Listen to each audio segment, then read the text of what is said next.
How dare you? তোমার সাহস হলো কি করে আমাকে টাচ করার? সরি ম্যাম, আমি ইচ্ছে করে আপনাকে টাচ করি নাই। আপনি পড়ে যাচ্ছিলেন, তাই আপনাকে বাঁচাতে ধরেছি। এত বড় সাহস তোমার? সামান্য একজন স্টাফ হয়ে মুখে মুখে কথা বলছো? আমার মুখের উপর কথা বলার সাহস আজ পর্যন্ত কেউ দেখায়নি, আর তুমি সেখানে তর্ক করছো? আমি তো কোনো অপরাধ করি নাই ম্যাম, শুধু আপনাকে বাঁচাতেই তো। Shut up! একটা কথাও শুনতে চাই না তোমার মতো ছোট লোকের মুখ থেকে। Get out! আবির কোনো কথা না বলে রুম থেকে বেরিয়ে আসলো। এবার আসুন পরিচয় দেওয়া যাক। এতক্ষণ যে ধমকাচ্ছিল সে অফিসের বস তৃষা চৌধুরী। বাবার বয়স হওয়ার কারণে সে এখন কোম্পানি সামলাচ্ছে। আবির অফিসের সামান্য একজন স্টাফ। বাকি পরিচয় আস্তে আস্তে জানতে পারবেন। এদিকে তৃষার আগে ফুঁসছে, সামান্য একজন স্টাফ তাকে টাচ করায় তার ইগো হার্ট হয়েছে। কিরে আবির, কি হয়েছে? ম্যাম কি কিছু বলেছে? আরে তেমন কিছু না, জানিসই তো ম্যাম একটু রাগী। হ্যাঁ, সেজন্য যাকে যা খুশি বলতে পারে। আমরা গরিব বলে প্রতিবাদ করতে পারি না। হ্যাঁ, গরিবই তো। আবিরের ঠোঁটে পাকা হাসির কারণ বুঝতে পারল না আসিফ। আবির আসিফ একসাথে কাজ করে, সে অনুযায়ী ভালো বন্ধু হয়ে উঠেছে তারা। রাতে চৌধুরী ভিলায় মা, তাড়াতাড়ি খাবার দাও। তৃষার মা শাইলা বেগম এগিয়ে এলো তার কাছে। কিরে, মেজাজ এত গরম কেন? কি হয়েছে? আর বলো না মা, এক ছোট লোকের জন্য মেজাজ সকাল থেকে খারাপ হয়ে আছে। তোমাকে না বলেছি মানুষের সাথে ভালো ব্যবহার করতে? আর কি ভাষায় কথা বলছো? মা, বেশি জ্ঞান দিও না তো, এমনিতেই মেজাজ খারাপ, তারপর তোমার জ্ঞান শুনতে ভালো লাগছে না। শাইলা বেগম বিরক্ত মুখে মেয়ের দিকে চাইলেন। মেয়েটা এমন বদমেজাজি হয়েছে কেমন করে তিনি বুঝতে পারেন না। এই মেয়েকে নিয়ে তার চিন্তার শেষ নেই। বিয়ে হলে স্বামীর বাড়িতে টিকতে পারবে নাকি তার সন্দেহ আছে। তিনি দীর্ঘশ্বাস ফেলে খাবার বেড়ে দিলেন।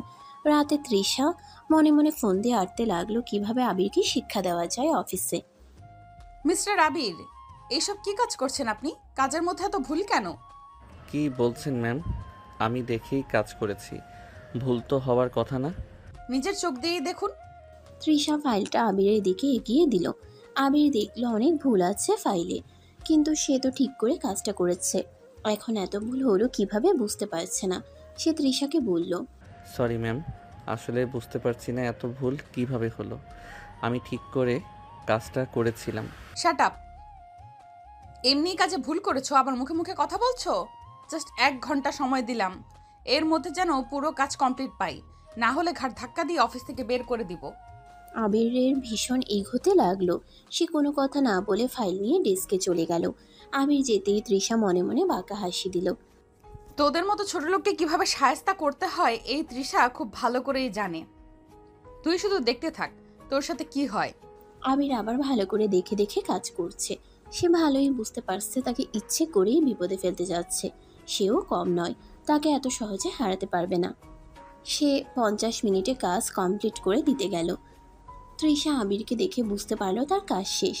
আবিরের কাছে হেরে গেছে ব্যাপারটা ভাবতেই তার রাগে গা জ্বলে যাচ্ছে। আমার কাজ শেষ ম্যাম, আশা করছি এবার আর কোনো ভুল হয়নি। আপনি চেক করে দেখতে পারেন। তৃষার আগে ফুঁসতে ফুঁসতে ফাইল দেখতে লাগলো। ফোনে কোনো ভুল না হওয়ার কারণে সে আবিরকে কথা শোনাতে পারল না।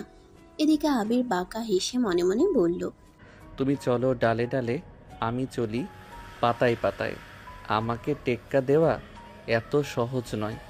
রাতে আবিরের বাড়িতে আবিরের মা আবিরকে খেতে দিয়ে তার পাশে বসলো। টুকটাক কথার মাঝে তাকে প্রশ্ন করলো, কি বাবা, বিয়ে কবে করবি? একা একা আর কতদিন থাকবো? তুমি তো জানো মা, তারপরও এই কথা বলছো। হ্যাঁ জানি বলেই বলছি, অযথা সময় নষ্ট করো না। ভালো মেয়ে দেখে বিয়ে দিয়ে দেই তোমাকে। না মা, বাবার পছন্দ মতো আমি বিয়ে করব, এসব আর বলো না। তাই বলে এমন মেয়ে? আবির কিছু না বলে খাবার খেয়ে উঠে চলে গেল রুমে। তার বাবা তার বিয়ে সেই ছোটবেলায় ঠিক করে রেখেছে। তার বাবার পছন্দের উপর তার ভরসা আছে, তাই সে মনে মনে ভেবে রেখেছে সে তাকেই বিয়ে করবে। এইসব ভাবতে ভাবতে ঘুমিয়ে পড়ল। মিস্টার আবির, আমি চাই আজ মির্জা গ্রুপের মিটিংয়ে আপনি প্রেজেন্ট দেন। আমির একটু চমকে উঠল। তাকে এত বড় দায়িত্ব দিচ্ছে মানে কোনো ঘাপলা আছে। সে সেটা বুঝতে না দিয়ে বলল, অবশ্যই ম্যাম, আপনি যা বলবেন। তৃষা মনে মনে ফোন দিয়ে আসছে। আমির প্রেজেন্টেশন দিতে পারবে না, সে এই অজুহাত দেখিয়ে তাকে কাজ থেকে বের করে দিবে। বিকাল 4টায় মিটিং আছে মির্জা গ্রুপের সাথে, তৈরি থেকো। Yes ma'am.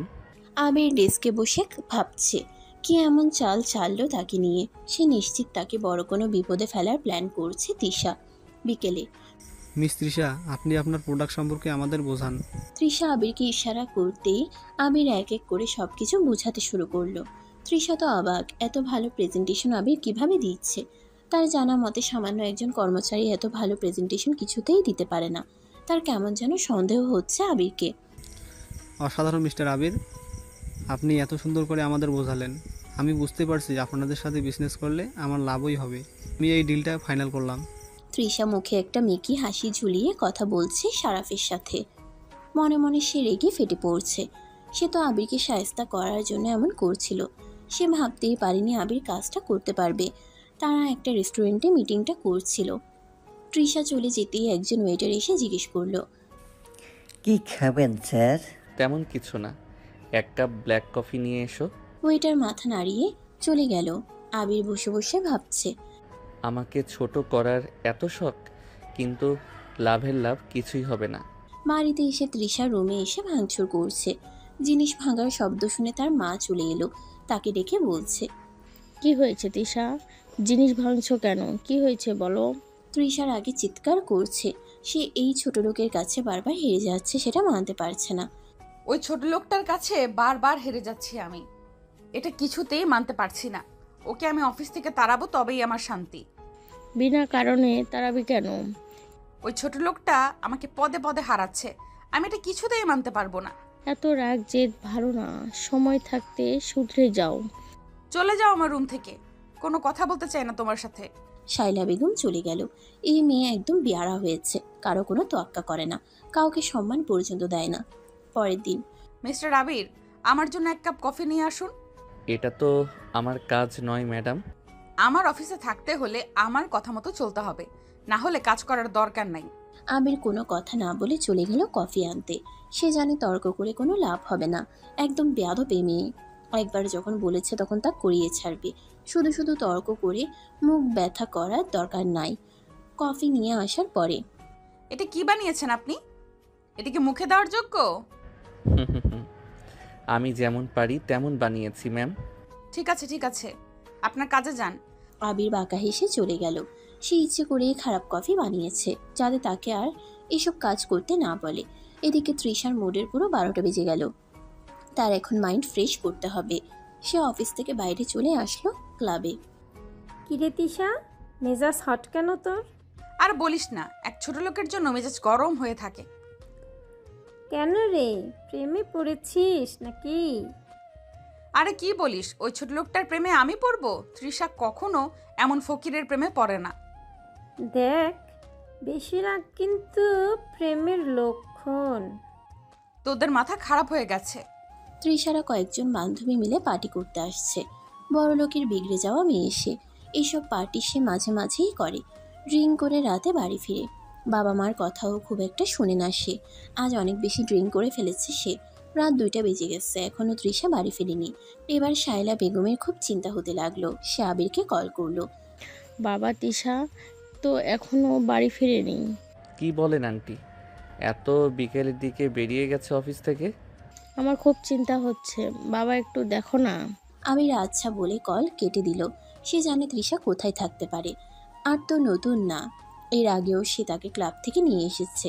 মাতাল হয়ে হুঁশ জ্ঞান কিছুই থাকে না। এদিকে ক্লাবে, এই ছেলে, তোমার সাহস কিভাবে হয় আমার কাছে আসার? আরে সুন্দরী, কি যে বলো না, কাছে না আসলে আদর করব কিভাবে? You rascal! এভাবে বলো না মামনি, বকে লাগে। বেশি না, একটু আদর করব। ওর আদরের ডোজ সহ্য করার ক্ষমতা আছে তোর? কে রে? তোর বাপ। আবির এসে ছেলেটাকে মারতে শুরু করলো। তৃষা নেশায় বুঁদ হয়ে আছে। এখানে কি হচ্ছে তার ধারণাও নাই। আবির ছেলেটাকে ইচ্ছে মতো মেরে পকেট থেকে রিভলভার বের করে ছেলেটার কপালে ঠেকালো। ছেলেটা তো ভয়ে শেষ। সে বুঝতে পারেনি এত ছোট কাণ্ড এত দূর গড়াবে। সে আবিরের হাতে পায়ে ধরে ক্ষমা চাইতে শুরু করলো। আমার ভুল হয়ে গেছে স্যার, আমাকে মাফ করে দেন। জীবনেও আর ওনার দিকে তাকাবো না। শোন, আজ থেকে সব মেয়েকে মায়ের চোখে দেখবি। আবিরের রিভলভার দেখে ছেলেটা এমনভাবে কাঁপছে যেন প্রাণটাও এখন বেরিয়ে যাবে। তৃষা অর্ধ চেতনার মধ্যে দাঁড়িয়ে, তার ভারসাম্য ঠিক নেই, কিন্তু সেই ছেলেটা পালিয়ে যেতে আবির ঝট করে তৃষাকে আগলে ধরে। এসব পার্টি, এসব লোকজন, কি করো তুমি নিজেকে নিয়ে তৃষা? তুই তুই এখানে কি করছিস? তোমার মা ফোন করেছিলেন, চিন্তায় ছিলেন। এখন চলো, বাড়ি নিয়ে যাচ্ছি। আমি কোথাও যাব না, আমি বস, আমি তৃষা চৌধুরী। তুই আমাকে অর্ডার দিতে পারিস না। আমি অর্ডার দেই না তৃষা ম্যাম, দায়িত্ব নেই।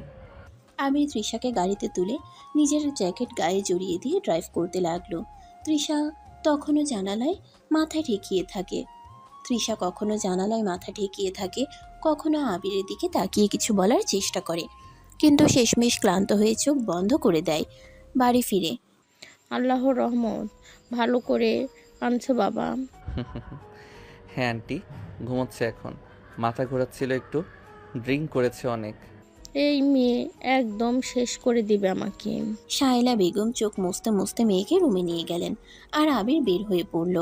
মনটা তার ভারী হয়ে আছে, হয়তো রাগ আছে তৃষার প্রতি, কিন্তু স্নেহটাও উকি দেয় মাঝে মাঝে। পরের দিন অফিসে মিস্টার আবির, 1 মিনিট। বলুন ম্যাম। গতকাল রাতে কোন ব্যাপারে? বেশি ভাবার দরকার নেই, আমি দুর্বল না, শুধুমাত্র মার জন্য চুপ করে আছি, নয়তো তোমার জায়গা কোথায় তা ভালো করে দেখিয়ে দিতাম। আমি তো জায়গা খুঁজতে আসিনি ম্যাম, কাজ করতে এসেছি।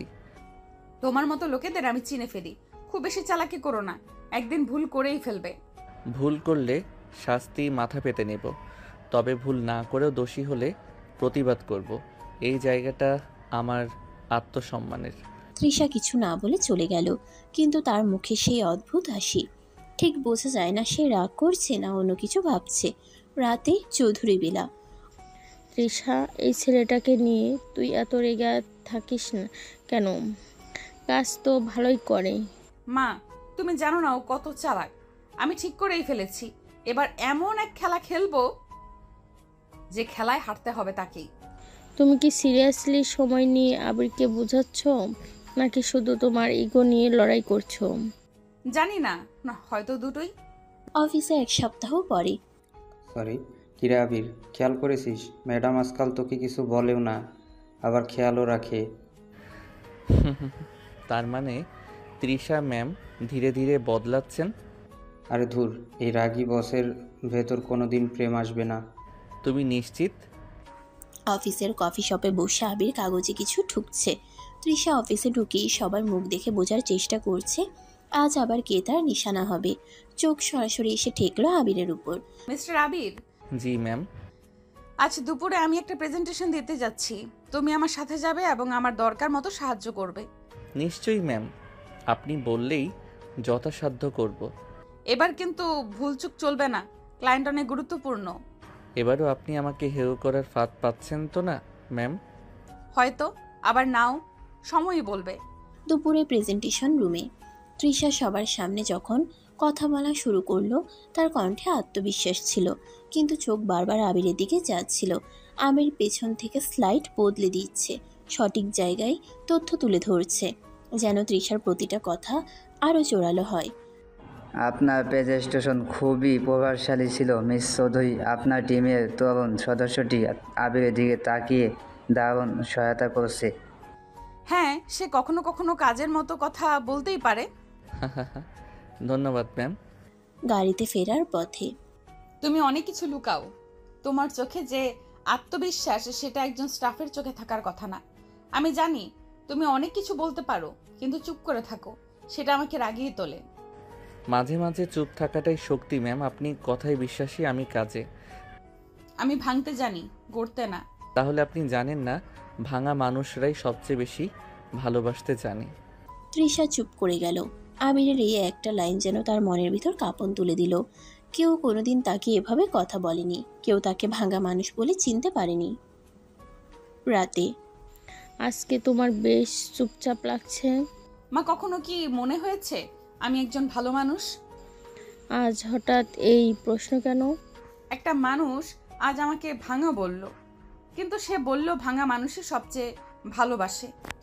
সেই মানুষটা যদি সত্যি বুঝতে পারে তোমার মনটা, তাহলে তাকে তুমি আর ছোট লোক বলো না। বুঝেছি মা, কিন্তু মনটা বড় গোলমেলে হয়ে গেছে। পরদিন অফিসে। কিরে, আজ তো তোর জন্য দারুণ একটা খবর আছে। কি খবর? তোর নাম রিকমেন্ড করেছে তৃষা ম্যাম প্রমোশনের জন্য। কি বলিস? সে তো আমাকে সহ্যই করতে পারে না। কিন্তু তুই তো জানিস ও যা করে সামনে সবটা ইগোর খেলা, ভেতরে অন্য কিছু হয়তো ভাবছে। তাহলে কি রাগের আড়ালে কিছু জমছে? তৃষা নিজের রুমে আয়নার সামনে দাঁড়িয়ে। আবির তুমি কি আমাকে নিয়ে অন্য কিছু খেলছো? তোমার ওই মৃদু হাসি আর দৃঢ় চোখ আমাকে কোথাও না কোথাও ছুঁয়ে যাচ্ছে। আর ঠিক সেই মুহূর্তেই তৃষার ফোন বেজে উঠল। স্ক্রিনে নাম মিস্টার আবির। তৃষা মোবাইলের স্ক্রিনে তাকিয়ে, স্ক্রিনে ভেসে উঠছে মিস্টার আবির। একটু দম নিয়ে কলটা রিসিভ করলো। হ্যাঁ। আপনি কি ঠিক আছেন ম্যাম? এই প্রশ্নের উত্তর দেওয়ার সময় আমার নেই। কখনো কখনো সময় না থাকলেও কিছু শব্দ দরকার হয়। তোমার সাহস বেড়ে গেছে মিস্টার আবির। আপনি আমাকে সাহসী বানিয়েছেন ম্যাম। Good night. কল কেটে দিলেও তৃষার মনটা শান্ত হলো না।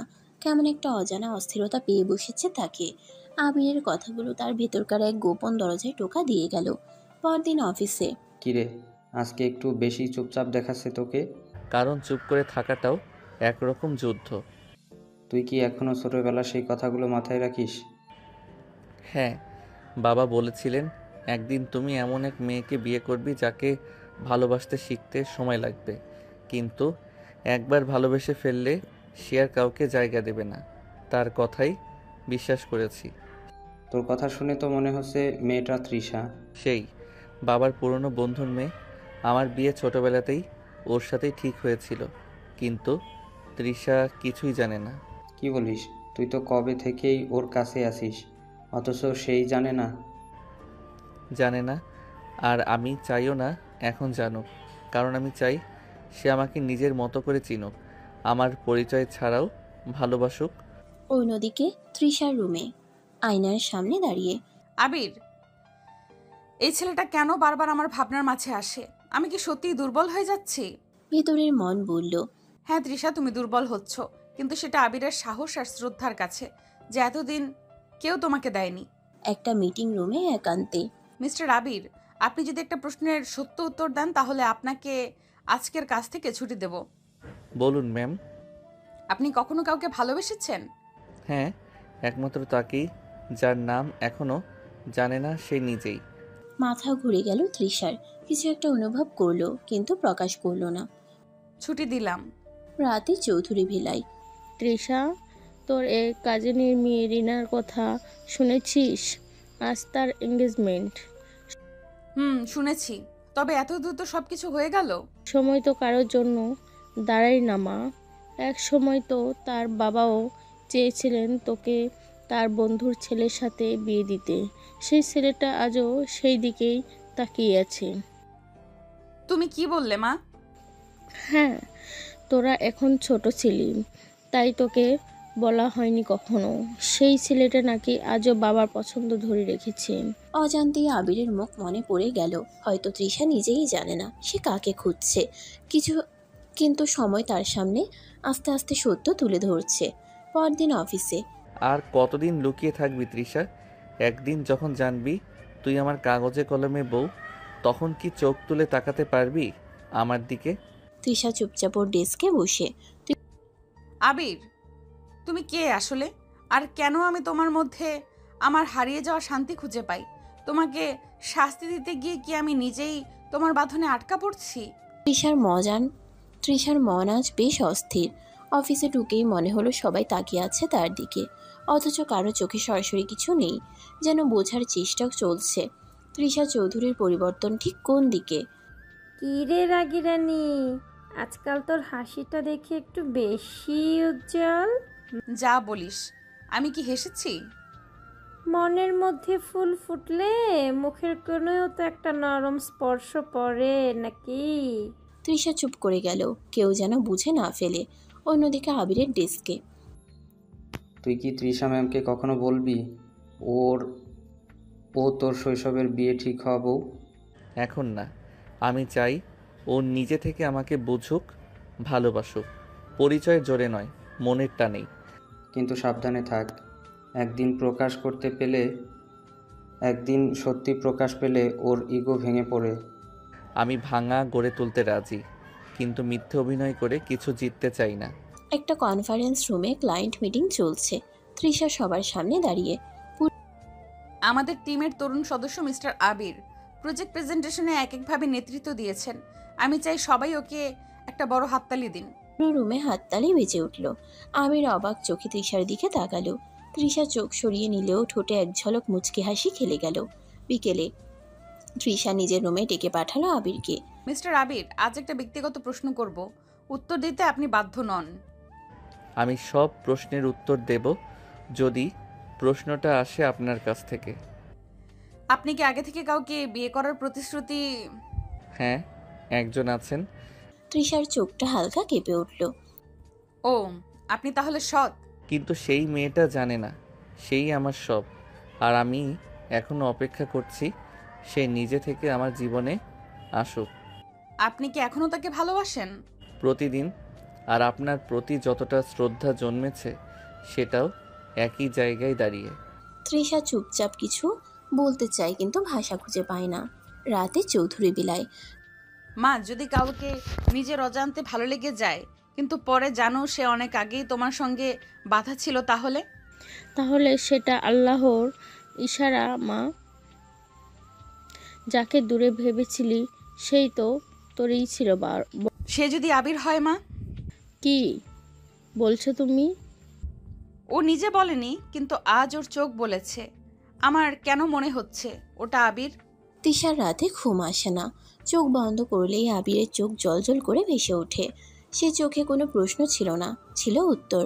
যে উত্তর তৃষা অনেকদিন ধরে খুঁজে ফিরছে অজান্তেই। চৌধুরী বিলা। মাঝরাতে তৃষা হঠাৎ করে ড্রেসিং টেবিলের ড্রয়ার খুলল। পুরনো কিছু চিঠিপত্র আর তার বাবার হাতে লেখা কিছু নোট ছিল সেখানে। হঠাৎ একটা চিঠিতে চোখ আটকে গেল। চিঠির উপরে লেখা ছিল রফিক সাহেবের পুত্র আবিরের নামে। তৃষার চোখ ছলছল করে উঠল। চিঠিটা খুলে পড়া শুরু করলো। প্রিয় বন্ধু রফিক, তোদের আবির আর আমার তৃষাকে আমি একসাথে দেখতে চাই। বিয়েটা যখন ঠিক করলাম তখন জানতাম ওরা বড় হয়ে নিজে নিজেই বুঝে যাবে একে অন্যকে। তৃষা হয়তো রাগী, কিন্তু আবিরের মতো শান্ত ছেলে ওর রাগকে ভালোবাসায় বদলে দেবে। ইলিয়াস চৌধুরী। তৃষা চুপচাপ। দু চোখ বেয়ে নেমে এলো দু ফোঁটা অচেনা জল। আমি কি তবে অজান্তেই তোমার আবির? পরদিন অফিসে তৃষার চোখে আজ অদ্ভুত এক নীরবতা। আবিরের সামনে এলেও কোনো কথা বলছে না। আবিরও বুঝতে পারছে কিছু একটা বদলে গেছে। ম্যাম, আপনি ঠিক আছেন? তুমি যদি আজ আমার সামনে এসে বলো তুমি আমার অধিকার, আমি কি বলবো জানো? এটা কি হঠাৎ মনে পড়লো? কিছুই হঠাৎ আসে না আবির, যা থাকে লুকানো থাকে, সময় মতো প্রকাশ পায়। সেদিন রাতে আবির একটা লাল খামের মধ্যে পুরনো ছবি বের করলো। ছবিতে ছোট্ট তৃষা আর সে একই ফ্রেমে। পাশে দাঁড়িয়েছিলেন ইলিয়াস চৌধুরী আর রফিক সাহেব। আমি তো তোর স্বামী হয়ে এসেছি তৃষা, শুধু তুই জানিস না। তোর প্রতিটা ঘৃণার পেছনে লুকিয়েছিল একটা না জানা ভালোবাসা। অন্যদিকে তৃষার ঘরে তৃষা আয়নার সামনে দাঁড়িয়ে নিজের চোখে চোখ রাখলো। আবির, আমি তোকে কতবার অপমান করেছি, কিন্তু আমার অজান্তে তুই তো আমার ছিলি সবসময়। তুই জানতিস আমি জানতাম না এই অন্ধকারটাই আমাকে কুড়ে কুড়ে খাচ্ছে। পরদিন অফিসে এক অচেনা অতিথির আগমন। এক মধ্যবয়সী ভদ্রলোক এসে হাজির হলেন রিসেপশনে। আপনি কার সাথে দেখা করবেন? তৃষা চৌধুরীর সাথে। আমি তার ছোটবেলার চাচা।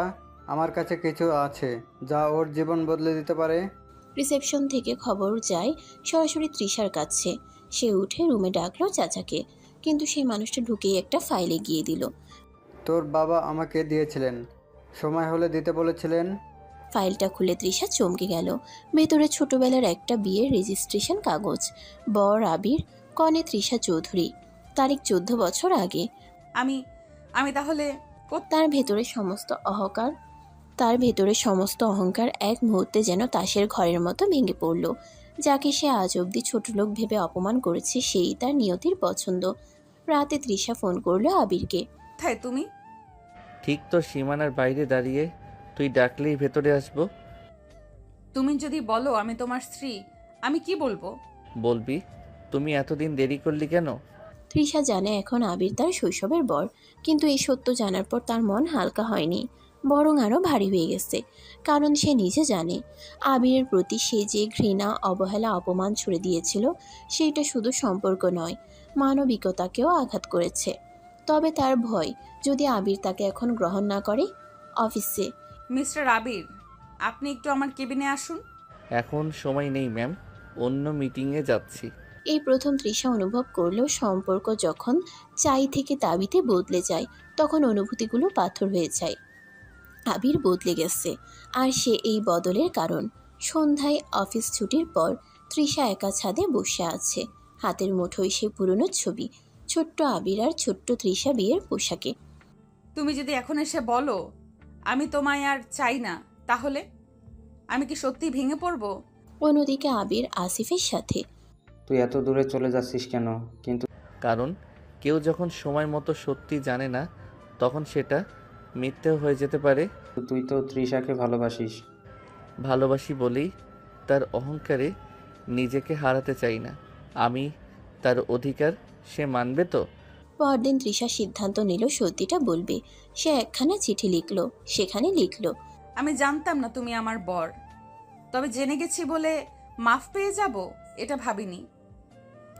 তুমি যদি আমাকে তৃষা নামে নয় তোমার বউ হিসেবেই আর একবার দেখতে পারো, তবেই সেই বিয়েটা আজ পূর্ণ হবে। তোমার প্রাক্তন হবু বউ। চিঠিটা রাখলো আবিরের ডেস্কে, কিন্তু একজন অফিস স্টাফ ভুল করে সেটা নিয়ে গিয়ে বস দিল বলে সবার সামনে ক্যান্টিনে। চিঠিটা খুলে পড়ে ফেললো কয়েকজন।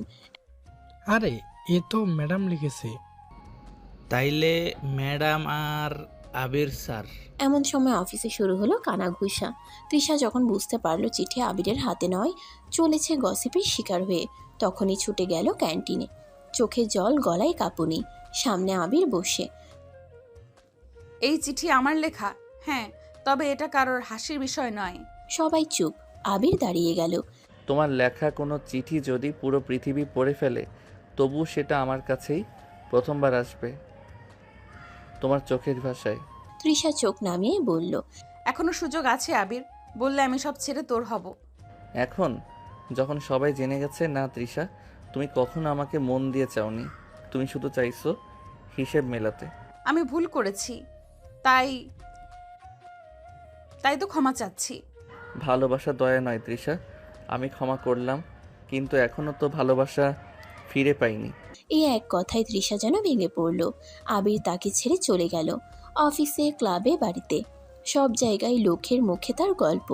এবার সে বুঝল, মানুষের ইগো যদি ভালোবাসার উপরে চেপে বসে তবে ভালোবাসা শুধু হারায় না, বিষে পরিণত হয়।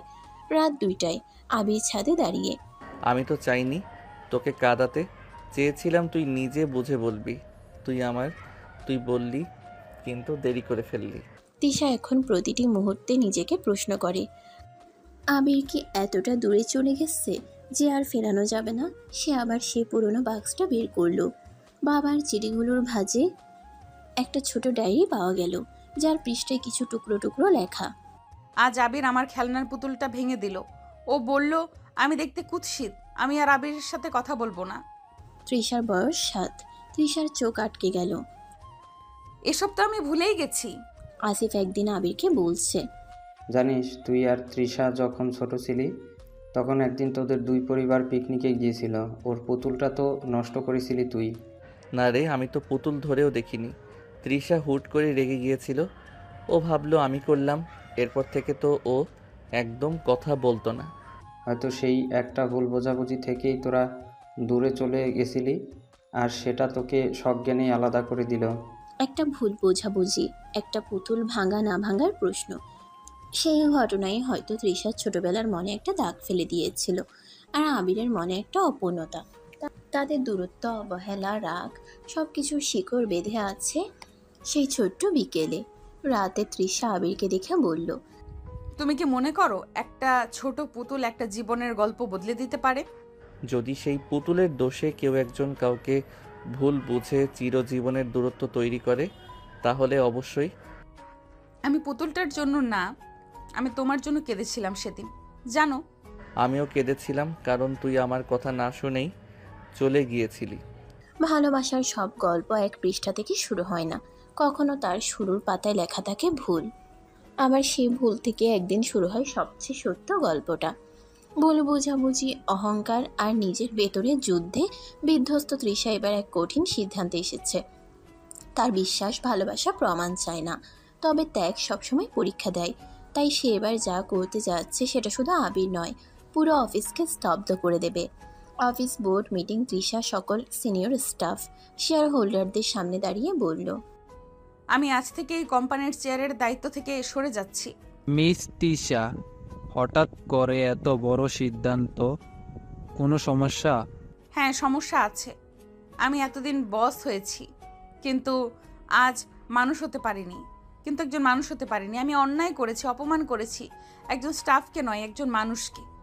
আবির পিছনে দাঁড়িয়ে সব শুনছে, মুখ শক্ত, চোখ অচেনা শান্ত। আমি কাউকে ক্ষমা চাওয়ার যোগ্য বলেও দাবি করছি না, তবে আমার এই পদত্যাগ আমার অহংকার ভাঙার প্রথম পদক্ষেপ। সবাই হতবাক, আর আবির সে ভাবেনি তৃষা এতটা করবে। তবে দেরি কি হয়ে গেল? তৃষা বেরিয়ে আসছে অফিস থেকে। হঠাৎ একজন এসে দাঁড়ালো সামনে। আবির, তুমি ভাবো এসব নাটক করে আমাকে ফেরত পাবে? না, আমি জানি তুমি আমাকে আর চাও না। চাওয়া আর প্রাপ্যের মাঝে একটা শূন্যতা থাকে। তুমি এতদিন সেটা অহং দিয়ে ঢেকেছিলে, আর এখন তুমি ত্যাগ দিয়ে তাকে পূরণ করতে চাও। আমি তোমাকে ভালোবাসি আবির, এই প্রথমবার, কোনো হিসেব ছাড়াই। আবির কিছুক্ষণ তাকিয়ে রইল, তারপর পিছনে ফিরে হাঁটা দিল। তৃষার চোখে জল, এক পা দুই পা করে পিছিয়ে আসছে। তুমি যদি আজ থেমে না যাও, তাহলে আমি বুঝে নেব ভুলটা শুধু আমার ছিল না। আবির থেমে গেল, ধীরে ধীরে ফিরে এলো। আমি ছোটবেলাতেও থেমে গিয়েছিলাম, যখন তুই আমাকে না বুঝেই দূরে ঠেলে দিয়েছিলি। এবারও থেমে যাচ্ছি, তবে এবার হাতে হাত রাখার জন্য। দুজন মানুষ, যাদের মাঝখানে ছিল বছর বছর দোষ, ভুল, ইগো আর অন্ধকার, তারা আজ দাঁড়িয়ে আছে সত্যের আলোয়। আচ্ছা, আমি কি আবার অফিসে যোগ দিতে পারি? না, এখন তুই শুধু আমার বস না, বউ। ভালোবাসা যখন বাধা পেরিয়ে সামনে এগোতে চায়, ঠিক তখনই কোনো না কোনো অদৃশ্য ছায়া এসে দাঁড়ায় সামনে। আবির তৃষার সম্পর্ক যেন স্থির হতে না হতেই অতীতের এক অন্ধকার পাতা খুঁজে পেল আলো। চৌধুরী বিলা, গভীর রাত। তৃষা আয়নার সামনে দাঁড়িয়ে, মুখে অদ্ভুত এক শূন্যতা। আবিরের মুখে বলা প্রতিটা কথা তার কানে বাজছে, কিন্তু কোনো শব্দই স্থির হতে পারছে না। হঠাৎ ফোনটা বাজলো, গোপন নম্বর। হ্যালো, কে? তুই ভাবছিস তুই সব ভুল শুধরে নিয়েছিস? তুই জানিস না, তোর ছোটবেলার সেই বিয়েটা কেবল একটা চুক্তি ছিল। কে আপনি?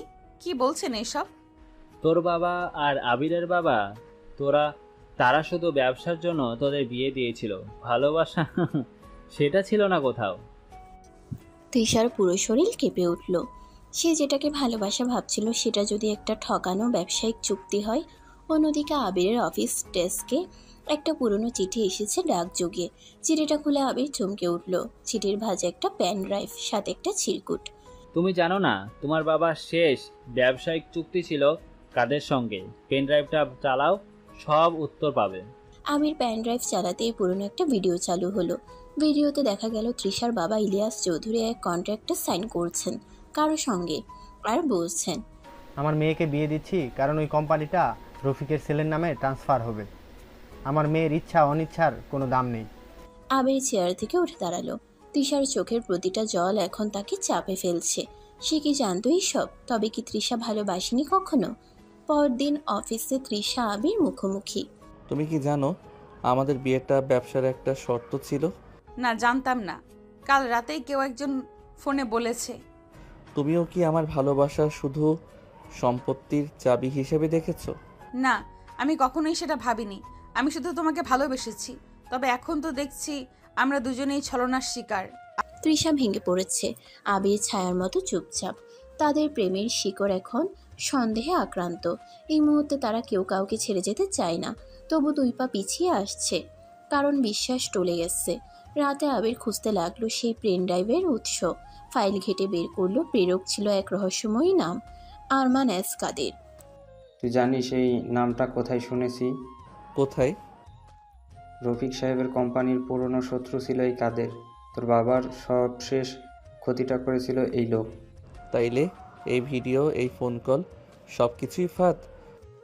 সব কিছু এখন একটা ষড়যন্ত্রের জালে জড়িয়ে যাচ্ছে। তাদের ভালোবাসার পথ কেবল মান অভিমানের নয়, এবার এটা একটা যুদ্ধ। বিশ্বাস, প্রতারণা আর অতীতের ছায়ার বিরুদ্ধে। বিশ্বাস যখন বারবার ভেঙে পড়ে তখন শুধু সম্পর্ক না, মনুষ্যত্বও প্রশ্নবিদ্ধ হয়। আবির এখন দ্বিধায়, তৃষা কি সত্যিই নিষ্পাপ, নাকি সেও তার বাবার মতোই মুখোশের আড়ালে। তৃষা একা চৌধুরী বিলার ছাদে, হাতে আবিরের দেওয়া সেই ছোট্ট প্যান ড্রাইভটা। বারবার চেষ্টা করেও খোলা যাচ্ছে না। হঠাৎ কেউ এসে বলল, এটা খোলার কোড তোমার বাবার নাম নয়, তোমার নিজের নাম, মিস তৃষা চৌধুরী। তৃষা চমকে তাকালো। এক অচেনা লোক, ভদ্র মুখ, ধবধবে সাদা পাঞ্জাবি। আপনি কে? লোকটি হেসে বলল, আরমান এসকাদের, তোমার বাবার শেষ অপমানের ফলাফল। তৃষা বুঝলো সে মানুষটা যে ফোন করেছিল, যিনি পেনড্রাইভ পাঠিয়েছেন, এই লোকটাই। তোমার বাবা আমার বাবাকে পথে বসিয়েছিল, আজ আমি তোমার জীবনটাকেই পথে বসাতে এসেছি। আপনি যা খুশি করুন, আবিরের কোনো ক্ষতি করবেন না। আবির, তোমার দুজনে মিলে যা করছো সেটা তো একটা প্রতারণার ফল। তুমি কি জানো আবিরের বাবা রাকিব সাহেব এই ব্যবসার লোভে তোমার বাবার সাথে ছোট বেঁধেছিল আর তারপর আমাকে ফাঁসিয়েছিল। আপনি আমাদের প্রতিশোধের লক্ষ্য বানিয়ে কি পাবেন? শান্তি, একটা অসমাপ্ত ইতিহাসের শেষ টান। অন্যদিকে আবির চুপচাপ তৃষার ঘরের সামনে এসে দাঁড়িয়েছে। সব শুনেছে। দরজার পাশে দাঁড়িয়ে আবির চোখ বন্ধ করে। তুই যদি ফাঁদেও পড়িস আমি তোর পাশে থাকব, কিন্তু যদি সত্যি তুই আরমানের সঙ্গে যুক্ত থাকিস তাহলে আমি নিজেই তোকে শেষ করব। পরদিন তৃষা অফিসে যায় না। আবির তাকে ফোন দেয় না। তাদের মাঝে কিছু একটা জমাট বেঁধেছে। অবিশ্বাস। তৃষা ঠিক করে এবার সত্যি উন্মোচন করবে। সে চলে যায় তার বাবার পুরনো অফিসে, আর্কাইভ রুমে। সেখানে সে খুঁজে পায় এক গোপন নথি, এক কনফিডেন্সিয়াল ফাইল, যেখানে লেখা বিয়ের শর্তাবলী। পাত্র আবির হোসেন, পিতা রফিক হোসেন, পাত্রী তৃষা চৌধুরী। যদি দুই পরিবার চুক্তি অনুযায়ী সম্পত্তি ভাগাভাগি না করে তবে চুক্তি বাতিল। এই বিয়ের শর্ত গোপন রাখা বাধ্যতামূলক। তৃষা পড়তে পড়তে ফিসফিস করে, আমরা কখনোই ভালোবাসা দিয়ে শুরু করিনি, তবে আমি শেষ করতে চাই ভালোবাসা দিয়েই। আরমান আবার তৃষাকে ফোন দেয়। তোমার সামনে দুইটা রাস্তা, এক আবিরকে ছেড়ে দাও, দুই তোমার বাবার মতো শেষ দেখো। আমি তোকে 1 টাকাও দেব না। তুই চাইলে আমার জীবন নে, কিন্তু আবিরকে আঘাত করবি না। আরমান চিৎকার করে ফোন কেটে দেয়। কিন্তু তৃষা জানে সময় স্বল্প। সে এক কাজ করে আবিরকে পুরো কাহিনী লিখে একটা চিঠি পাঠায়। তোমার কাছে আমার সবচেয়ে বড় সত্য,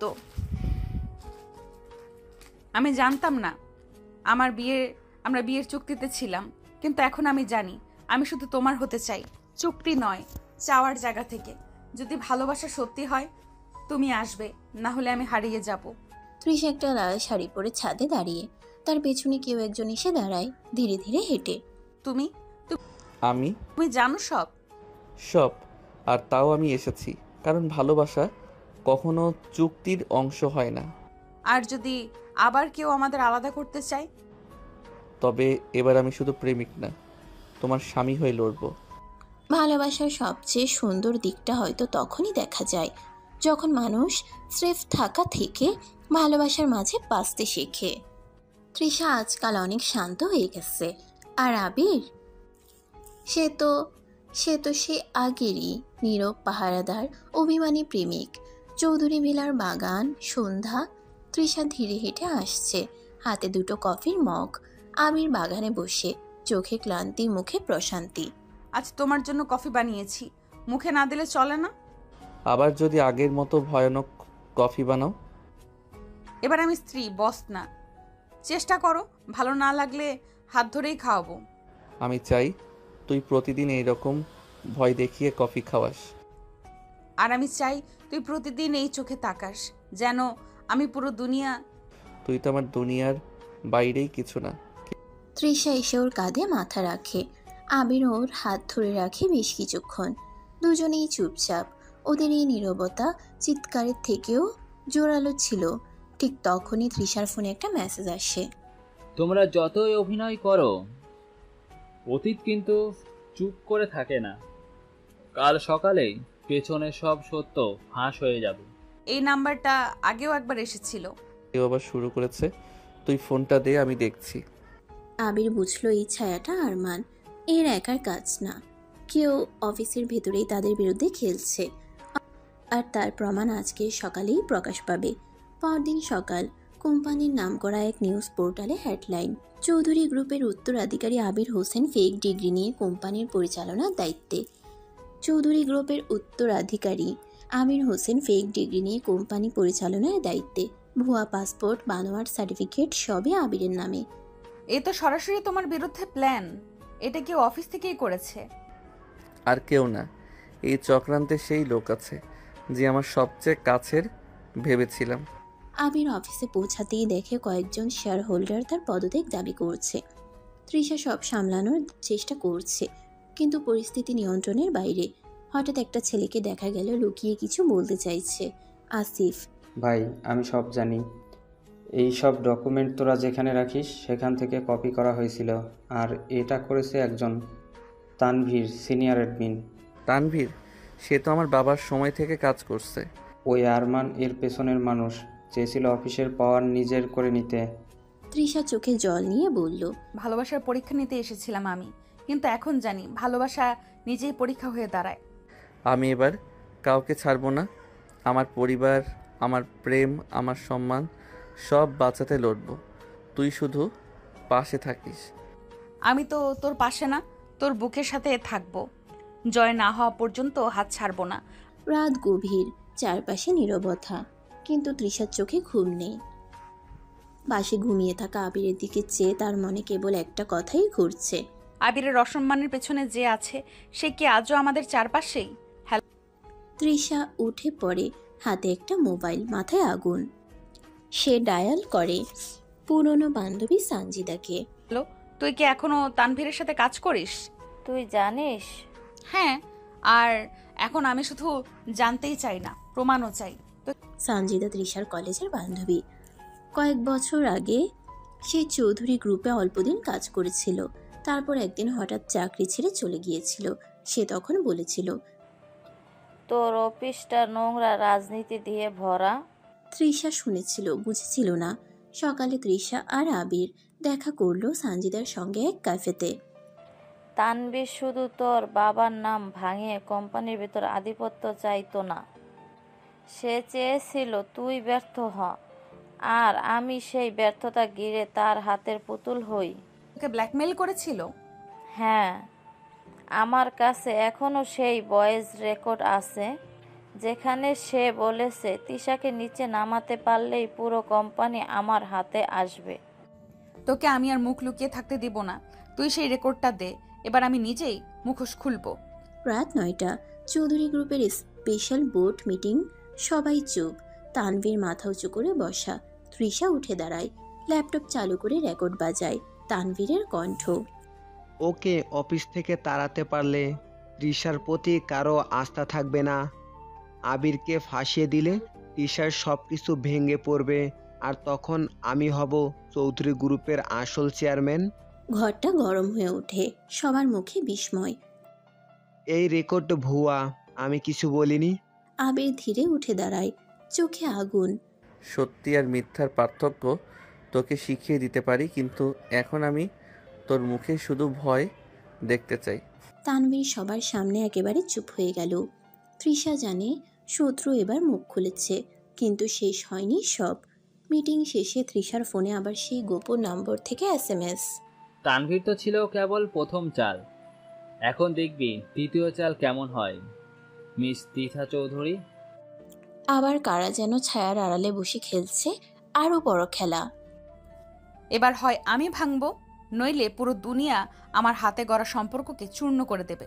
তুই আর একা না, আমরা এবার শুধু ভালোবাসা না, যুদ্ধ করব একসাথে। ভালোবাসা যেমন মানুষকে জোড়া দেয়, ঠিক ঠিক তেমনই কিছু গোপন সত্য ভালোবাসার ভিত কাঁপিয়ে দেয়। আজকের দিনটা ঠিক তেমন। দুপুর 1টা, আবিরের বাড়ি।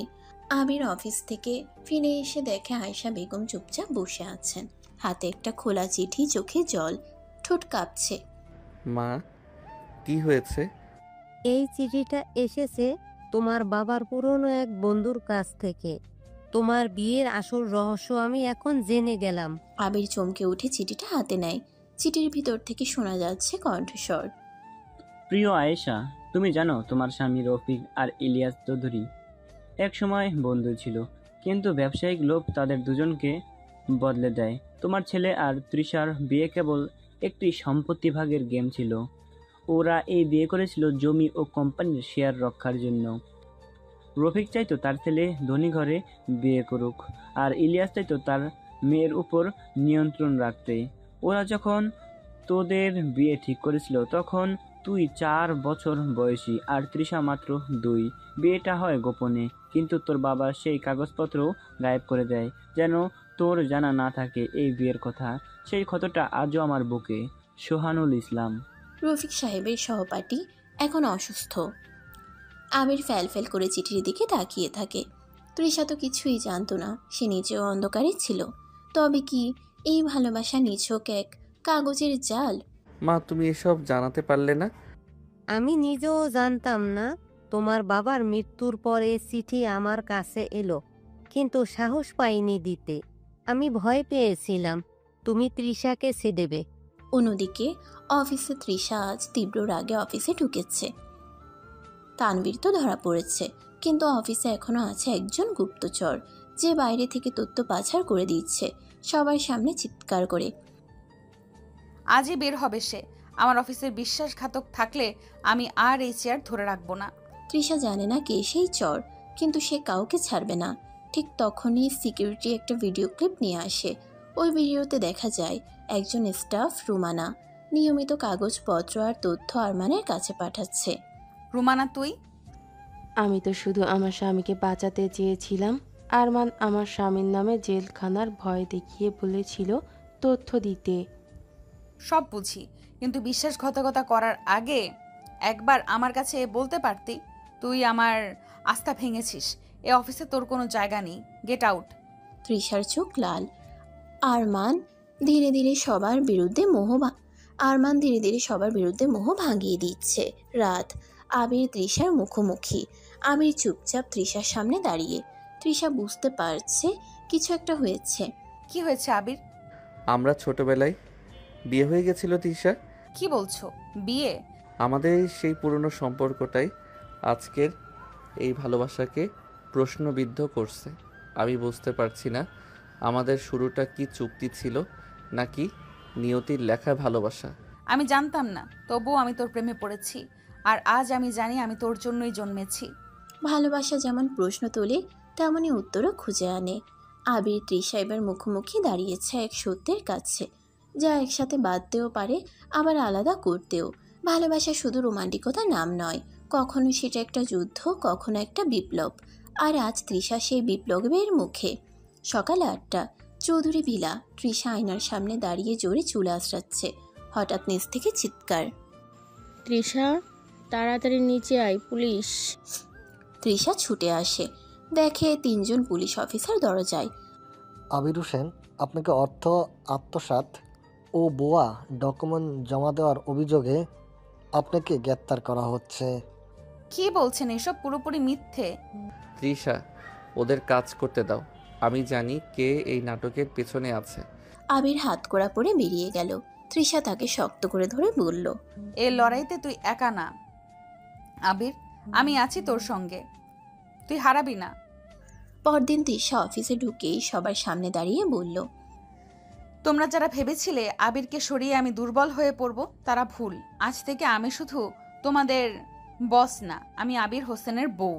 আর সেই পরিচয়টাই হবে আমাদের সবচেয়ে বড় ভয়। অন্যদিকে জেলখানায় আবিরকে এক কোণে বসিয়ে রাখা হয়েছে। এক পুলিশ অফিসার এসে গোপনে বলে,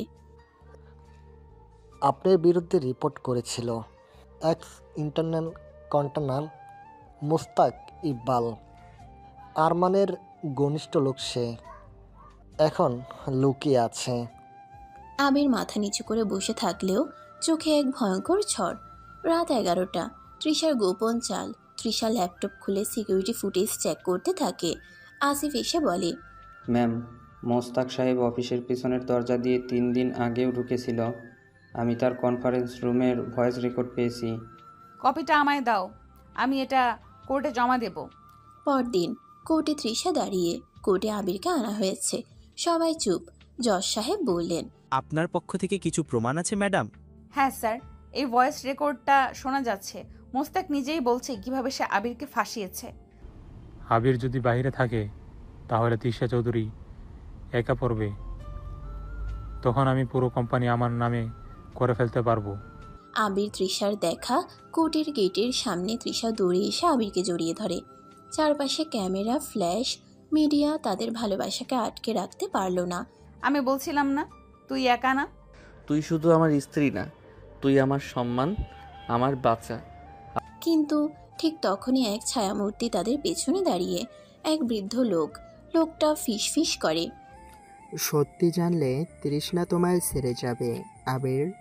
আবির ঘুরে তাকাতেই লোকটা গায়েব হয়ে যায়। এই কি তাহলে পুরনো কোনো মুখ? তৃষার বাবা, আবিরের কোনো আত্মীয়, নাকি সেই মানুষ যে জানে ছোটবেলায় সেই গোপন কাগজপত্র কোথায়? সকালে চৌধুরী ভিলা, তৃষার বাবা ইলিয়াস চৌধুরী খুব ভোরে ঘুম থেকে উঠে পড়েছেন। আজ তার চোখে ঘুম নেই। হাতে একটা চিঠি, যে চিঠির ভেতর তার পুরনো এক চুক্তির কপি। আজ তৃষা যদি জেনে যায় তার এই বিয়ের চুক্তির পেছনে শুধু পিতা নয়, ছিল এক প্রতারক, এক ব্যবসায়িক জুয়া, তবে কি আমার মেয়ে আমাকে ক্ষমা করবে? অন্যদিকে আবির আজ সকালে সে বৃদ্ধ লোককে খুঁজে পেতে পুরনো এলাকায় যায়। তার ধারণা লোকটা তার বাবার মৃত্যুর সময় হাসপাতালের আশপাশে ছিল। হঠাৎ এক পুরনো লাইব্রেরির সামনে দেখা হয়ে যায় মহিন চাচা নামে এক বৃদ্ধের সঙ্গে। আপনি কি চিনতেন রফিক সাহেবকে? চিনতাম না, আমি তার ছায়া হয়েছিলাম। সে যা করেনি আমি তা দেখে গেছি। তোর আর তৃষার বিয়ের কাগজ আমি আজও রেখে দিয়েছি। তোর বাবা বলেছিল একদিন আমার ছেলে সত্যি ভালোবাসবে মেয়েটাকে, তখনই দিবি কাগজটা। মহিন চাচা একটা পুরনো কাঠের বাক্স এগিয়ে দেয়। আবির কাপা হাতে খুলে দেখে ভিতরে আছে একটি পুরনো বিবাহনামা কপি। তাতে লেখা, বর আবির হোসেন, বয়স 5, কনে তৃষা চৌধুরী, বয়স 3, সাক্ষী মহিন আহমেদ, ইলিয়াস চৌধুরী, রফিক হোসেন। বিয়ের কারণ পারিবারিক ও আর্থিক সংযুক্তিকরণ। আমি কি তবে একটা চুক্তির বউকে ভালোবেসে ফেলেছি, নাকি আমার ভালোবাসাই ছিল সেই চুক্তির একমাত্র ন্যায্য সমাপ্তি? সন্ধ্যায় তৃষার রুম। তৃষার দরজার নিচে একটা খাম রাখা, তাতে লেখা, সত্য কখনো কেবল নদীতে বন্দি থাকে না, সে হৃদয়েও ঘা দেয়। তৃষা খাম খুলে দেখে সেই কাগজ, বিয়ের আসল দলিল। পেছনে লেখা, আমি জানি তুমি ভাববে আমি তোমার জীবন নিয়ে খেলেছি, কিন্তু বিশ্বাস করো আমি চেয়েছিলাম তোমার ভবিষ্যৎ নিরাপদ হোক। তাই একদিন যে ছেলেটা তোমায় ভালোবাসবে সেই যেন হয় তোমার স্বামী, সেটা নিশ্চিত করতে এই চুক্তি করেছিলাম তোমার বাবা। তৃষা ফুপিয়ে ফুপিয়ে কাঁদছে। তার মা এসে জিজ্ঞেস করে, কি হয়েছে মা? আমি তো তাকে অপমান করেছি, তাকে ছোট লোক বলেছি। সে আমার নির্ধারিত জীবন সঙ্গী, আর আমি তাকে কষ্ট দিয়ে দিয়েছি শুধু অহংকারে। 11টা, রেইন কফি শপ। তৃষা একা বসে আছে, বাইরে বৃষ্টি। তখনই আবির এসে বসে তার সামনে। তুই কি জানিস? আমি জানি। ব্যাগ থেকে কাগজটা বের করে রাখে টেবিলে। এটা একটা পুরনো কাগজ, কিন্তু আমার চোখের জলটা এখন একদম নতুন। তুই কি এখন আমাকে ভালোবাসিস, নাকি এখন থেকে শুরু করবি? আমি তো ভালোবেসে ফেলেছি। জানতাম না তুই আমার ছিলি, কিন্তু আজ জানি তোকে হারানোর ভয়টা অনেক বেশি হয়ে গেছে। জায়গা চৌধুরী বিলার ছাতময়। রাত 9টা, মেঘলা আকাশ, হালকা ঠান্ডা বাতাস। রাতের আকাশটা আজ বড় নরম, বড় চুপচাপ।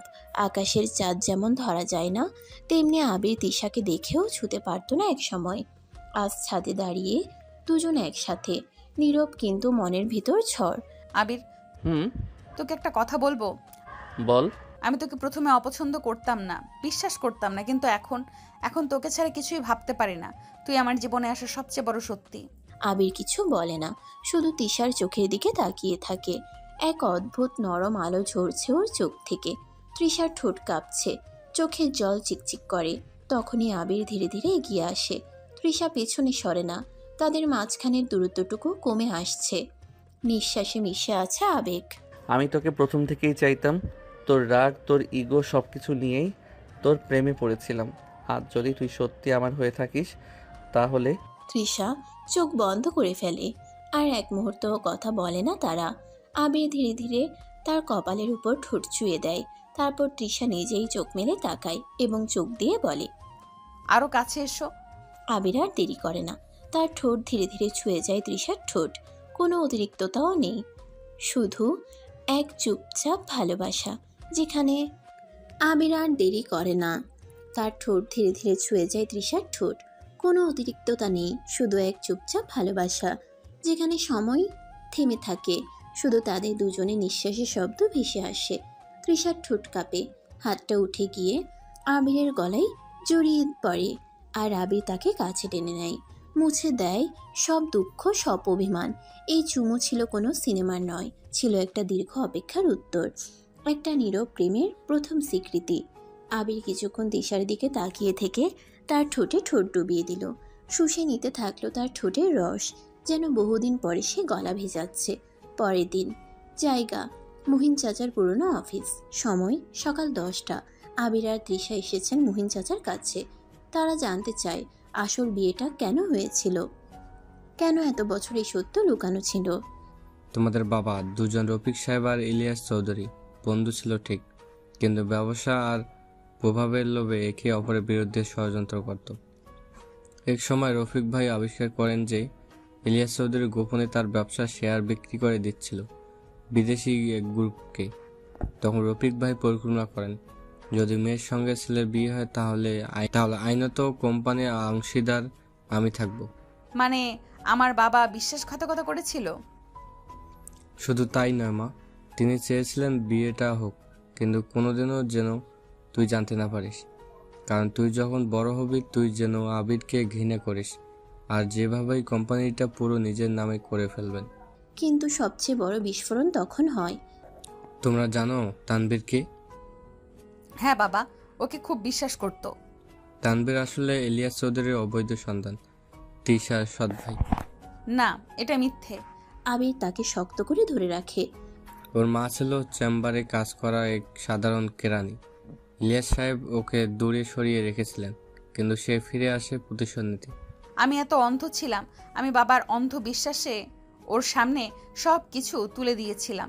আবির তুলে ধরে চূড়ান্ত প্রমাণ, এক ডিএনএ রিপোর্ট। ডিএনএ রিপোর্টে পরিষ্কার লেখা তানভীর আহমেদ, পিতা ইলিয়াস চৌধুরী, সন্তান পিতৃ পরিচয়ে 98.7% মিলে গেছে। চূড়ান্ত মুহূর্ত, তৃষার বাবার মুখোমুখি। আমি সব জানি বাবা, আপনি আমার জীবনকে একটা বিজনেস প্রজেক্ট বানিয়েছিলেন। আপনি নিজের ভুল ঢাকতে আমার স্বামীকে ঘৃণিত বানিয়েছিলেন। আজ আমি আপনাকে ক্ষমা করলেও বিশ্বাস আর ফিরবে না। তুই চাইলে আমাকে ত্যাগ করতে পারিস মা, কিন্তু বিশ্বাস কর আমি তোকে ভালোবাসতাম। আমি শুধু চাইতাম তোকে হেলায় ফেলনা না বানিয়ে প্রভাবশালী করে তুলতে। আমি তো এতকাল একটাই জিনিস খুঁজেছি, কারা আমার পাশে দাঁড়াবে নিঃস্বার্থভাবে, আর সেই মানুষটা ছিল আবির। শেষে এক শান্ত সন্ধ্যায় চৌধুরী বিলার উঠোনে সব পরিবারের উপস্থিতিতে আবির তৃষা আবার একে অপরের দিকে হাত বাড়ায়। এবার কোনো চুক্তি নেই, কোনো স্বাক্ষর নেই, শুধু দুইটা মানুষ, দুইটা আত্মা। এবার যদি হারাই তুই খুঁজে পাবি? আমি তোকে হারাতে দিইনি বলেই তুই এখনো আমার আছিস। হালকা ঠোঁট ছুঁয়ে যায় কপালে, একটা প্রতিজ্ঞা করে, এই ভালোবাসা এবার চুক্তির নয়, হৃদয়ের। স্থান মুহিন চাচার ঘর, সময় সকাল 9টা। তৃষা আবির ভাবছিল সব রহস্য শেষ, এখন শুরু হবে নতুন জীবন। কিন্তু মুহিন চাচা এবার যেটা বললেন তা যেন মাটির নিচে পোতা আরেক বিস্ফোরক সত্য। তোমরা যে বিয়েটাকে শিশুকালের খেলা ভেবেছিলে সে ছিল না কোনো ব্যবসায়ী শর্ত, তা ছিল এক ঐতিহাসিক রক্ষা কবচ, যা ভাঙা মানে দুই পরিবারের রক্তের অভিশাপ জাগিয়ে তোলা। ব্যাক স্টোরি, 30 বছর আগের কাহিনী। রফিক সাহেব ও ইলিয়াস চৌধুরী একসময় গাঁটছড়া বেঁধেছিলেন বংশের ঐতিহ্য রক্ষা করতে।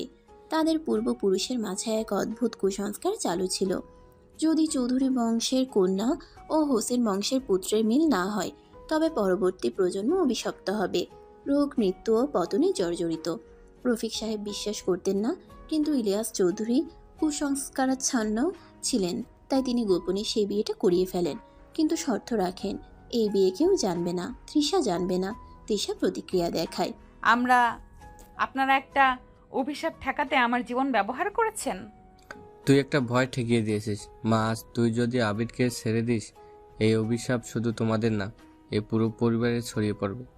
মুহিন চাচা তখন এক পুরনো নথি বের করেন। নথির শিরোনাম চৌধুরী হোসেন রক্ত চুক্তি। 1869 সালে দুই বংশের পূর্বপুরুষে লিখিত চুক্তি করেছিলেন। চুক্তির ভাষা: আমরা আমাদের ভবিষ্যৎ প্রজন্মকে বন্ধনে বাঁধলাম, যেন তারা ভালোবাসা না জানলেও প্রজন্ম রক্ষা করতে এই বন্ধন ভাঙে না। রহস্যের মূল টুইস্ট এখন। মুহিন চাচা আবিরকে আলাদা করে ডেকে বলেন, তুই কি জানিস তোর বাবা সেই মুহূর্তে একটা অডিও রেখে গিয়েছিলেন? না। মুহিন একটি পুরনো প্যান ড্রাইভ দিয়ে বলেন, এটা শুধু তোর কানে শুনবি, কারো সামনে না। আমির একা ঘুরে বসে অডিও চালায়। রফিক সাহেবের কণ্ঠ: আবির, যদি কখনো তুই নিজের জীবন বিপদে রেখে তৃষাকে বাঁচাতে পারিস, তবেই বুঝবো তুই তাকে সত্যি ভালোবাসিস। কারণ এই বিয়ে শুধু বংশের নয়, এই মেয়েটা তোর নসিবের মানুষ। তাকে হারালে তুই সব হারাবি, এমনকি নিজেকেও। আর সাবধান, তানভীরই সেই ব্যক্তি যার মা তোর মা হয়ে উঠতে চেয়েছিল, কিন্তু আমি ফিরিয়ে দিয়েছিলাম। সেই অপমানের প্রতিশোধ নিতেই সে তোর জীবনে আগুন লাগাতে আসবে। পরের দিন তৃষার রুম। তৃষা আয়নার সামনে বসে। হঠাৎ জানালায় একটা ছায়া, কে যেন তাকে লক্ষ্য করছে। একটা চিঠি ছুড়ে দেওয়া হলো তার ঘরে। চিঠিতে লেখা: বিয়ে, চুক্তি, অভিশাপ এসব বাহানা, কিন্তু যদি তুই আবিরকে ভালোবাসিস তাহলে প্রমাণ কর, না হলে আমি তার জীবন শেষ করে দেব। তৃষা ছুটে যায় আবিরের কাছে। তৃষা কাপা হাতে আবিরকে চিঠিটা দেয়। তোকে হারালে আমার জীবন শেষ হবে। ও তো আগেই বলেছে আমার বাবা। আমি তোর জন্য জীবন দিতে পারি, কিন্তু তোকে হারাতে পারবো না। তাহলে রেডি হয়ে যা। তানভীর এখন আমাদের একমাত্র বাধা, তাকে সরাতে হবে যে কোনো মূল্যে। স্থান: শহরের প্রান্তে একটি পুরনো কারখানা। সময়: রাত 11টা। আবির সন্ধ্যা থেকে নিখোঁজ। ফোন বন্ধ, কোথাও কোনো খোঁজ নেই। তৃষা পাগলের মতো খুঁজছে। ঠিক এমন সময় একটা অচেনা নাম্বার থেকে কল আসে। তোর বিয়ে যদি সত্যি হয় প্রমাণ কর, তোর আবির এখন আমার হাতে। তাকে চাইলে একা এসো, নয়তো তার শ্বাস বন্ধ করে দেব। ঠিক 12টার মধ্যে পুরনো টেক্সটাইল ফ্যাক্টরিতে চলে আয়। তৃষার বুক হিম হয়ে গেল। সে এক মুহূর্ত সময় নষ্ট না করে নিজেই গাড়ি নিয়ে বেরিয়ে পড়ে। রাস্তায় ঝড় বৃষ্টি, কিন্তু তার চোখের ভিতর একটাই আগুন। আবিরকে ফিরে পেতে হবে, নিজের জীবন দিয়ে হলেও। পুরনো ফ্যাক্টরির ভিতরে 12:10 AM। তৃষা ছুটে ঢুকে ভাঙা দরজা দিয়ে। ভেতরটা অন্ধকার, ধোঁয়ায় ভরা। তখনই এক স্পটলাইট জ্বলে ওঠে। তাতে লেখা যায়, আবির বাঁধা পড়ে আছে একটা চেয়ারে, মুখে স্কচ টেপ, হাতে দড়ি বাঁধা, আর সামনেই দাঁড়িয়ে তানভীর, চোখে পাগলামি, হাতে পিস্তল। তোর বিয়েটা কাগজে হয়তো সত্য, কিন্তু তোর সাহস কতটা গভীর সেটা দেখব আজ। এক গুলি ওর মাথায় মারার আগে তুই বলবি এই আবিরের জন্য মরতেও পারিস কিনা। তৃষার চোখে রাগ আর জল। তৃষা সোজা দাঁড়িয়ে। ওর জন্য আমি মরতে পারি, আর তোকে মারতেও পারি। তোর মতো নোংরা রক্ত আমার স্বামীর গায়ে লাগতেও দেই না। স্বামী? হ্যাঁ, যে মানুষ নিজের ভালোবাসাকে জীবন দিয়ে রক্ষা করে, সে শুধু স্বামী না, সে আমার ঈমান। তানভীর পিস্তল তুলে ধরে। ঠিক তখনই তৃষা ঝাঁপিয়ে পড়ে তার উপর। দুজনের মধ্যে ধস্তাধস্তি শুরু হয়। পিস্তল ছিটকে পড়ে দূরে। তানভীর তৃষার চুল টেনে ধরে ফেলে দিতে চায়, কিন্তু তৃষা ঘুরে গিয়ে একটা লোহার রড তুলে মারে তার হাতে। বাইরের পুলিশ সাইরেন বাজছে। তৃষা নিজেই যাওয়ার সময় আসিফকে বলেছিল লোকেশন পাঠাতে। পুলিশ ঢুকে পড়ে। তানভীর ধরা পড়ে যায়। আবিরের বাঁধন খুলে সে পড়ে যায় তৃষার বুকে। চোখে জল, কণ্ঠে ভেজা কৃতজ্ঞতা। তুই আসবি জানতাম, কিন্তু তুই আমার জন্য জীবন বাজি রাখবি ভাবিনি। ভালোবাসলে ভয় পায় না কেউ, আর তোর জন্য আমি শুধু বাঁচবো না, মরতেও পারি। রাতে চৌধুরী ভিলায় সবাই অবাক। এই তৃষা এত সাহসী হয়ে উঠল কখন? আজ আমার মেয়ে শুধু বউ না, সে একটা যোদ্ধা। আর আমি তার যুদ্ধজয়ী প্রেমিক। স্থান: চৌধুরী ভিলার ছাদ। সময়: বিকেল 4টা। সাদা ফুলে সাজানো, মাঝখানে কোরআন শরীফ রাখা, চারপাশে আত্মীয় স্বজন, মেহমান, নিকাহ রেজিস্টার ও আলেম। তৃষা আজ পরেছে হিজাব সহ সোনালি কাজের আনসারি শাড়ি। আমি পরেছে সাদা পাঞ্জাবি, পাজামা, মাথায় টুপি। আজ তারা শুধুই প্রেমিক প্রেমিকা নয়, আজ তারা হবু স্বামী স্ত্রী। নিকাহ শুরু। আবির হোসেন, আপনি কি তৃষা চৌধুরীকে ইসলামী শরীয়ত অনুযায়ী কাবিন নামায় উল্লেখিত 10 লক্ষ টাকা মহারানায় স্ত্রী হিসেবে কবুল করেছেন? কবুল করছি। 3 বার কবুল করা হলো। এ বিয়ে আল্লাহর নামে সম্পন্ন হলো। দোয়া শুরু। হে আল্লাহ, এই দম্পতিকে জান্নাতের দম্পতির মতো জীবন দান করো। তাদের মধ্যে ভালোবাসা, রহমত, সহানুভূতি ও সম্মান বজায় রাখো। তাদের ভবিষ্যৎ সন্তানদের নেক বানাও। আমিন। কাবিন নামায় স্বাক্ষর।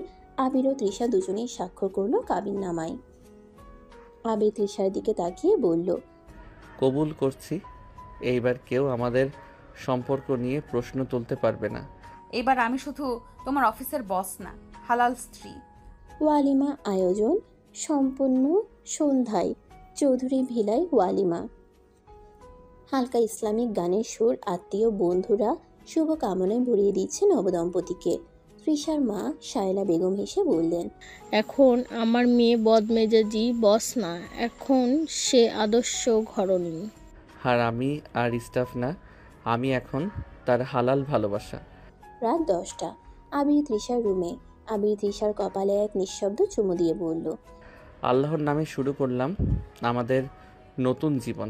তুই শুধু আমার স্ত্রী না, আমার দিনের পূর্ণতা। আর তুই আমার সবচেয়ে পবিত্র ভালোবাসা। রাত 12টা। চৌধুরী ভিলার বিশেষ সাজানো কক্ষে। ঘরভর্তি গোলাপ ফুলের পাপড়ি, হালকা সুগন্ধি আর চাঁদের আলোয় ঘেরা নরম আলো। তৃষা বিছানায় লাল শাড়িতে বসে আছে, নতুন কনে হয়ে, মাথা নিচু, হাতে মেহেদি রাঙানো। আবির ধীরে ধীরে ঘরে ঢোকে। পাঞ্জাবির গলার বোতাম খুলে মাথা থেকে টুপি খুলে রাখে। সে কয়েক মুহূর্ত দাঁড়িয়ে তৃষার দিকে তাকিয়ে থাকে চুপচাপ। তৃষা হঠাৎ বলে ফেলে, এত চুপ কেন? এখন আমি তোর স্ত্রী, ভয় পাচ্ছিস নাকি? না, ভয় না, শুধু ভাবছিলাম জীবনে এত সুন্দর কিছু আমি কখনো পাওয়ার যোগ্য ছিলাম না। তুই তো আমার চেয়ে অনেক বড় কিছু। আমি তো তোর জন্যই বানানো, হালাল পথে, হালাল ভাবে। আবির ধীরে এসে তৃষার পাশে বসে। তৃষা চোখ নিচু করে ফিসফিস করে বলে, আবির, আজ রাতে আমি তোর, শুধু তোর। এই শরীর, মন, বিশ্বাস সব তোর হোক। আর আমি তোর সম্মান রক্ষা করব, ভালোবাসবো যতক্ষণ না আল্লাহ আমাদের দুজনকে জান্নাতে মিলিয়ে দেয়। আবির তৃষার হাত ধরে, তার মেহেদি আঁকা হাতে হালকা চুমু খায়। তৃষার চোখ ভিজে ওঠে। এই প্রথম সে অনুভব করে একজন পুরুষ তাকে শুধু চায়নি, সম্মান করেছে, আগলে রাখতে চায়। আবির ধীরে তৃষার কপালে চুমু দিয়ে বলে, আজ থেকে তুই আমার হালাল জীবন সঙ্গী। তোর চোখে চোখ রেখে আমি সারা জীবন ঘুমাতে চাই। আর আমি তোর বুকে মাথা রেখে এই ঘুমেই হারিয়ে যেতে চাই, শুধু তোর হয়ে। তারা একে অপরের গভীরে আসতে লাগলো। দুজনে নিঃশ্বাস বাড়ি খাচ্ছে। আবির আর নিজেকে কন্ট্রোল করতে না পেরে তৃষার ঠোঁটে ঠোঁট ডুবালো। তার সারা শরীরের ভালোবাসা স্পর্শ এঁকে দিতে লাগলো। সেই রাত আকাশে চাঁদ ছিল, বাতাসে ছিল ভালোবাসার মিষ্টি গন্ধ। দুইটা হৃদয় যারা ভুল বোঝাবুঝি, রাগ, অভিমান পার করে আজ পরিপূর্ণ হলো ভালোবাসা আর হালাল সম্পর্কের আলোক ছায়ায়। চৌধুরী ভিলার সাজানো কক্ষ। সময় সকাল 7:30। রাতের শেষ ভাগে ফজরের আজানের ধ্বনি কানে আসে। সময় সকাল 7:30। রাতের শেষ ভাগে ফজরের আজানের ধ্বনি কানে আসে। আবির প্রথমেই চোখ মেলে, চুপচাপ তার পাশে তাকায়। তৃষা তার বুকে মাথা রেখে ঘুমিয়ে আছে, চুল এলোমেলো, চোখে একরাশ শান্তি। আবির হালকা করে তার কপালে চুমু খায়। আলহামদুলিল্লাহ, আল্লাহ আজ আমার সবচেয়ে বড় দোয়া কবুল করেছেন। ফজরের নামাজের সময়। আবির আস্তে করে তৃষাকে ডাকে, তৃষা, চল নামাজ পড়ে নিই। তৃষা আদৌ ঘুমে চোখ মেলে, হালকা হাসে। আজ থেকে আমার দিন শুরু হবে তোর পাশে নামাজ দিয়ে। ইনশাআল্লাহ, প্রতিদিন যতদিন আমরা বাঁচি। দুজন একসাথে উঁচু করে সাদা জায়নামাজে পাশাপাশি দাঁড়ায়। আবির ইমাম, তৃষা তার পেছনে। তাদের প্রথম নামাজ, এক হালাল জীবনের প্রথম দোয়া, প্রথম সকালের খুনসুটি। নামাজ শেষে তৃষা চুল ঠিক করছে আয়নায়। আবির এসে পেছনে দাঁড়ায়, আয়নায় তাকিয়ে বলে, আজকে তুই একদম অন্যরকম লাগছিস, যেন আয়নার মধ্যেও আলো কম, তোর মুখে বেশি। একদম মিথ্যা কথা বলিস না। মিথ্যা বললে তো গুনাহ হতো। আমি তো হালাল বউকে প্রশংসা করছি। তৃষা চোখ নিচু করে হেসে ফেলে। আবির এসে তার পাশে দাঁড়ায়, একটা ওড়না তুলে দেয় তার মাথায়। তুই শুধু সুন্দর না, তুই আমার গর্ব। এই সম্পর্ক কখনো খুনছুটি, কখনো অভিমান, তবুও শেষ পর্যন্ত একে অন্যের অভ্যস্ততা, অভিমান আর আত্মার আশ্রয়। এখানেই তো ভালোবাসা, না? এভাবেই চলতে থাকলো তাদের ভালোবাসা। সমাপ্ত।